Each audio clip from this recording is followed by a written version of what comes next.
이제 리사이클러 뷰라고 하는 걸 이용해서 리스트를 만들어 보도록 하겠습니다. 자, 시작 화면에서 스타트 메뉴를 눌러서 새로운 프로젝트를 만들어 보죠. 자, 여기에 넥스트 누르고요. 자, 리스트라고 해보겠습니다. 리스트 모양으로 만든다는 의미고요. 자, 마이 리사이클러 뷰 이렇게 해도 되겠죠. 자, 패키지 이름에서 마이자 삭제를 하고 그 다음에 피니쉬 눌러봅니다. 자, 새로운 프로젝트가 만들어지면 자, 이제 리사이클러 뷰라고 하는 걸 쓰겠다라고 했는데 자, 우리 전화번호부 즉 연락처 같은 모양으로 표시가 되는 게 리사이클러 뷰예요. 그래서 액티비티 main.xml에서 디자인 화면으로 간 다음에 자, 우리 여기에 리사이클러 뷰라고 하는 것만 찾아볼까요? 자, 여기 가보면 컨테이너스에 리사이클러 뷰가 있죠. 근데 이거는 외부 라이브러리에 있으니까 다운로드를 하래요. 자, 이거 버튼 클릭을 해서 보면 리사이클러 뷰라고 하는 외부 라이브러리가 따로 있네요. 그죠? 자, OK 누르면 리사이클러 뷰를 사용할 수 있는 준비가 됩니다. 자, 그러면 리사이클러 뷰를 사용할 수 있는 준비가 끝났다라고 한다면 자, activity main.xml 즉 메인 화면을 위한 자, 화면 레이아웃에다가 리사이클러 뷰를 추가해 보도록 합니다. 자, 최상위 레이아웃을 컨스트레인트 레이아웃에서 오른쪽 마우스 버튼 눌러서 컨버트 뷰를 하고요. 리니어 레이아웃으로 한번 바꿔볼게요. 자, 리니어 레이아웃 이렇게 바꾸고요. 자, 요거를 버티컬로 오리엔테이션을 버티컬로 바꿀 수 있겠죠. 자, 일단은 이 리사이클러 뷰를 이 안에 그냥 꽉 채워서 보이도록 한번 만들어 볼게요. 그러면 리사이클러 뷰를 끌어다 놓으면 될 겁니다. 자, 그러면 화면에 이렇게 표시가 되고 있죠. 자, 표시가 되고 있는 걸 보면 아이템이라고 하는 게 가상으로 보이고 있어요. 그래서 아이템이라고 하는 게 뭐예요? 그러니까 연락처 하나가 보이는 그 영역을 아이템이라고 할 수가 있고 그게 이런 식으로 쭉 들어갈 수 있다라고 가상으로 표시를 해주고 있는 거죠. 그리고 각각의 아이템은 레이아웃으로 구성할 수 있어요. 그러니까 하나의 레이아웃을 우리가 원하는 대로 커스터마이징 할 수 있으니까 우리가 이전에 했던 그 리니어 레이아웃 같은 거를 상속해서 만드는 그런 방법으로 하나의 아이템을 정의할 수가 있는 거죠. 자, 그럼 이제 각각의 아이템의 데이터만 다르게 보여지는 건데 레이아웃은 똑같이 하나를 만들어서 쓰는 거고요. 그러면 각각의 데이터를 어레이 리스트 같은 데 넣어서 관리를 해야 되겠죠. 그래서 자, 데이터라고 하는 것 자체도 하나의 아이템에 보여질 데이터가 글자가 한 개가 아니라 두 개일 수도 있고 세 개일 수도 있고 막 이렇게 돼 있잖아요. 그러니까 각각의 아이템을 위한 클래스를 하나 만들어서 그 클래스를 어레이 리스트 같은 데 넣어서 관리를 하는 게 일반적으로 좋은 방법이 되겠죠. 자, 그러면 자, 데이터를 각각의 아이템을 위한 데이터를 넣어둘 클래스를 하나 만들어 볼게요. 자, 여기 패키지 선택하고 오른쪽 마우스 버튼 눌러서 new java 클래스라고 하고요. 자, 연락처를 위한 어떤 person이라고 하는 클래스를 만들고 자, 연락처 하나를 이 클래스 안에 정의를 한다라고 생각을 하면 될 것 같습니다. 자, OK라고 하고요. 자, 한 아이템을 위한 데이터다라고 생각을 하면 되겠죠. 자, 여기다가 string name 그 다음에 string mobile 이렇게 보겠습니다. 그러면 이름과 전화번호가 들어가도록 만들 수가 있겠죠.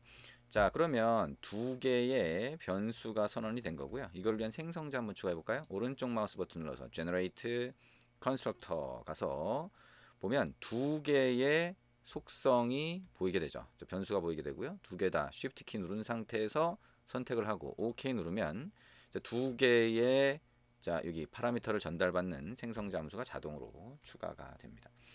자, 생성자 추가를 했고요.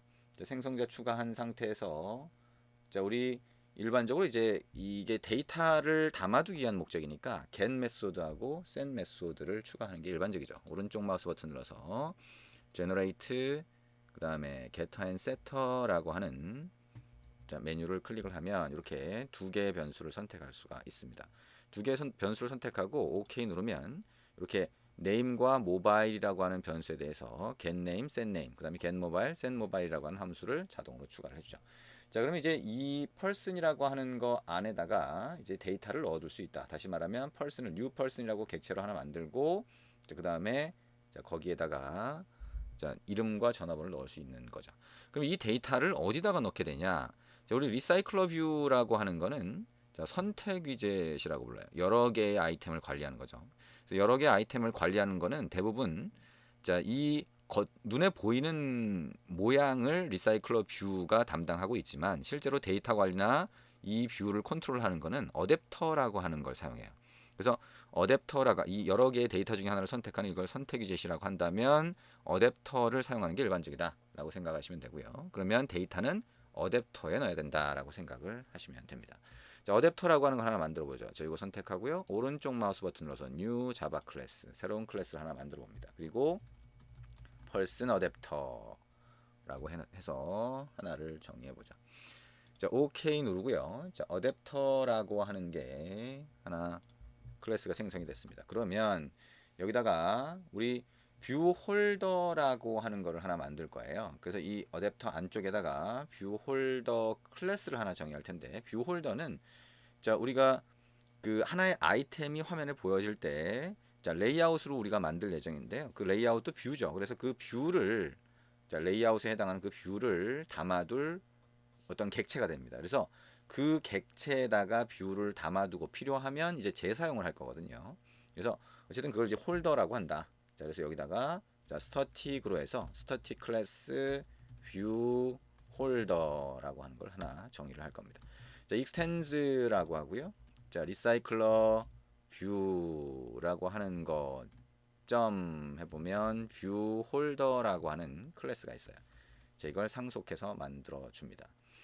자, 그러면 여기에 우리 뷰 홀더 안에는 이제 뷰가 들어갈 텐데요. 이 뷰라고 하는 게 자, 우리 들어가게 되면 그 뷰 안에 우리 두 개의 글자가 표시되도록 우리 텍스트 뷰 두 개를 추가를 할 거예요. 아직 우리 안 만들었는데요.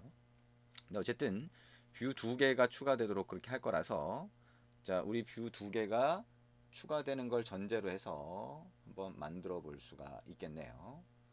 자, 그리고 뭐 아니면 우리 앞에서 만들었던 그 하나의 아이템을 위한 뷰를 먼저 정의해도 돼요. 자, 먼저 정의해서 그렇게 만들어도 되는데요. 자, 어쨌든 자, 일단 그렇게 만들어질 거다라고 전제를 두고 한번 먼저 정의를 해보도록 그렇게 하겠습니다. 자, 그러면 여기에 자, 텍스트 뷰 하나 변수로 한번 넣어보고요. 그 다음에 텍스트 뷰 2. 자, 우리가 레이아웃 안에 하나의 아이템을 낸 레이아웃 안에 두 개의 텍스트 뷰를 넣겠다라고 하는 의미가 되고요. 그 다음에 public이라고 해서 뷰 홀더 자, 생성자 함수를 만들어 봅니다. 뷰라고 하고요. 아이템 뷰 이렇게 파라미터를 받도록 하겠습니다. 그리고 슈퍼라고 하고요. 아이템 뷰 이렇게 넣어보죠. 자, 요거는 이제 생성자 함수 뷰 홀더라고 하는 객체를 만들 때는 그때 자, 우리 하나의 아이템을 위한 뷰가 전달되겠다라고 하는 걸 얘기하는 거고요. 그게 전달되면 자, 아이템 뷰라고 하는 게 이제 그 우리가 리니어 레이아웃이면 리니어 레이아웃을 가리키는 거니까 아이템 뷰.find view by id라고 하면 그 안에 추가한 텍스트 뷰나 이런 것들을 찾아낼 수 있어요. id.textView 이렇게 해보죠. 지금은 이제 텍스트 뷰가 아직 만들어지지 않았기 때문에 빨간색으로 보이지만 나중에 이게 찾아질 수 있는 상태가 되면 빨간색 에러 메시지가 없어질 겁니다. 자, 텍스트 뷰 2라고 하는 것도 item view.find view by id r.id.textview 2 이렇게 하면 되겠네요. 자, 그러면 이제 뷰 홀더 객체가 만들어졌을 때 자, 하나의 아이템을 위한 뷰가 전달이 되고 그때 그 뷰 안에 들어가 있는 두 개의 텍스트 뷰를 변수에 할당을 한 게 됐고요. 자, 여기다가 public void set item이라고 해서 자, 우리가 조금 전에 만들었던 person이라고 하는 거를 여기에 person이라고 하는 거를 전달해서 그 person 데이터를 자, 뷰 쪽에 보여주는 설정하는 게 되겠죠. 자, 그거를 한번 만들어 봅니다.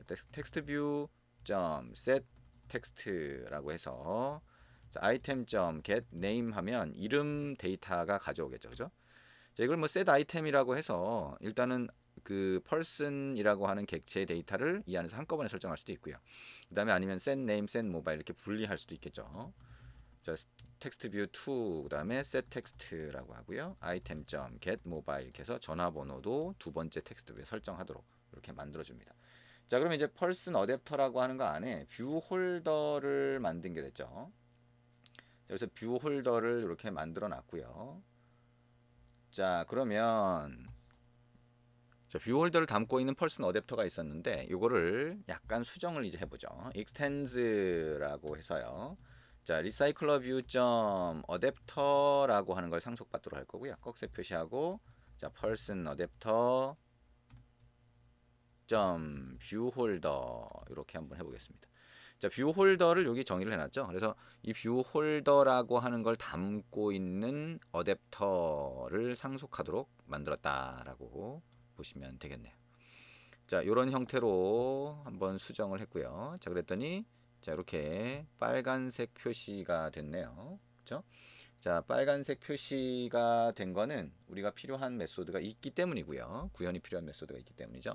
그러면 여기다 공간을 만들고요. 그 다음에 자, 오른쪽 마우스 버튼 눌러서 이제 메소드를 추가를 해보도록 합니다.